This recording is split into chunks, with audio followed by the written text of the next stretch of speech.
diingatkan akan lebih baik dan terasa kenikmatannya bila setiap surah yang dibacakan oleh imam kita bisa ikuti. Untuk itu dianjurkan, seperti sering di beberapa kesempatan saya sampaikan, agar sebelum itu dibacakan oleh imam, makmum bisa mentilawahinya terlebih dahulu. Contoh begini, tadi Isya itu saya antarkan di akhir juz 26 Adz-Dzariyat, kemudian dimulai Tarawih juz 27. Adz-Dzariyat korelasinya dengan At-Tur. Di Adz-Dzariyat kalau kita lihat ayat 15 sampai kita ambil ayat 23 misalnya.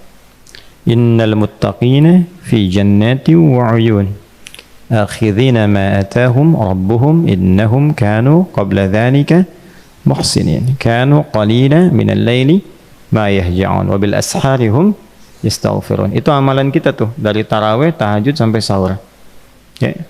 Nah, tapi nanti ditemukan di At-Tur dengan redaksi yang cukup menyempurnakan dan berbeda suasananya.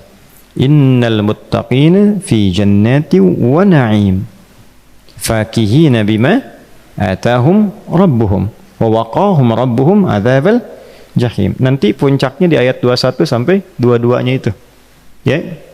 Walladzina amanu wattaba'athum dzurriyyatuhum biimanin alhaqna bihim dzurriyyatahum wa ma alatnahum min 'amalihim min syai' kullu imri'in bima kasaba rahim. Jadi kalau yang di Adz-Dzariyat itu menawarkan kenikmatan surga secara personal di taman surga. Jadi ada manusia yang ahli surga akan masuk di tempat terindah taman surga, itu digambarkan oleh Allah di Al-Quran sedang berpetualang di bumi. Di antara aktivitasnya dia mampu menata ibadah malam. Jadi dari mulai menyedikitkan tidur, dia hidupkan malamnya, ditutup di waktu sahur dengan dia istighfar. Itu amalan sahur, selain makan itu diisi dengan istighfar. Nah, kita sedang latihan itu. Kalau sukses kita kerjakan Ramadan dan dibiasakan pasca Ramadan, itu disifati oleh Al-Quran sebagai orang takwa yang sedang berpetualang di bumi. Kalau dipertahankan sampai pulang, sampai meninggal. Bukan pulang itikaf ya, sampai meninggal. Ya. Nah, kalau kita kerjakan dengan berjamaah begini, lantas kita berikan value-nya, nilainya, bimbingannya kepada keluarga untuk sama-sama ikut. Ya. Ini kan ada yang bawa istri, ada yang istri anak tinggal di rumah, nanti kita ibadah dibawa pulang, lalu di-share, terus diikuti. Nah, itulah jawabannya yang ada di At-Tur. Jadi amalan personal yang di-share dengan anggota keluarga itu tidak nanggung oleh Allah, disatukan anggota keluarganya dengan pengamal ini bersamaan ke surga. Ya. Dan itu tawaran. Ya, karena itu kalau bisa kita teruskan, bahasa Qur'annya sederhana. Walladzina amanu, dan orang-orang yang dengan imannya itu dia beramal. Kalau iman disebutkan tanpa amal soleh, artinya sudah konsisten imannya. Jadi, sudah pasti beramal soleh. Jadi nggak perlu lagi disebutkan amal solehnya. Ya, kalau masih latihan disebutkan amal solehnya. Latihan puasa, ya ayyuhalladzina amanu kutiba alaikumus syiyam. Latihan salat, alladzina yu'minuna bil ghaib wa yuqimunas shalah. Latihan menepati janji, ya ayyuhalladzina amanu aufu bil uqud. Latihan Jumatan, ya ayyuhalladzina amanu idza nudiya lis-salati min yaumil Jumat. Nanti kalau ini sudah menjadi kebiasaan, lancar kita, sudah refleks ibadah, itu tanpa disebutkan amal soleh, tinggal imannya saja. Ya. Nanti kebalikannya dalam pekerjaan, iman disebutkan, halal dibuang. Ya ayyuhalladzina amanu kulu min thayyibati ma razaqnakum. Kalau belum ada iman masih disebutkan halal ya. Ya ayyuhan nasu kulu mimma fil ardi halalan thayyiban. Kenapa enggak disebutkan halal ya? Karena kalau sudah ada iman, imannya otomatis membimbing pada yang halal. Nah, ayat ini mengatakan kalau suami, anak, ayah atau istri sudah beriman, itu imannya akan otomatis mendorong kepada amal soleh. Karena itu nggak perlu disebutkan lagi. Nah, hanya poinnya, walladzina amanu wattaba'athum dzurriyyatuhum biimanin.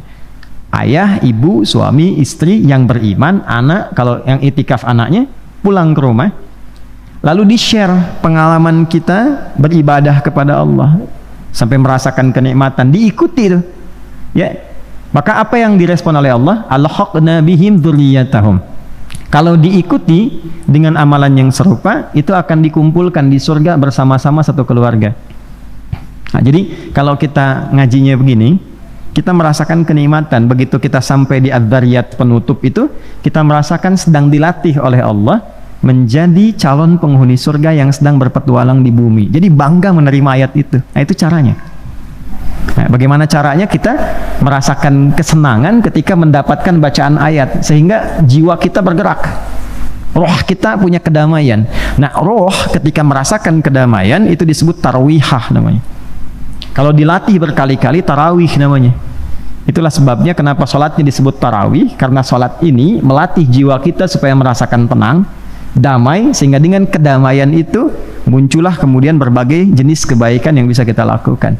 Nah, setelah sampai ke atur, menariknya kita diajak, kamu mau sholat sendirian? Kan? Mau ke surga sendirian? Kamu kan punya ibu, punya ayah, punya anak, punya istri. Kenapa nggak kamu share kenikmatanmu ini kepada keluargamu yang mungkin tidak ikut? Lalu kita share, masuklah di atur. Jadi menerimanya itu enak gitu. Ya, begitu selesai atur wa idbarin nujum, langsung dibalas dengan bentuk tunggal, wan najmi idza hawa. Nujum ketemu najm. Nah, itu cara kita bisa mendapatkan kenikmatan. Nanti ada respon-respon tertentu di Quran yang sangat luar biasa.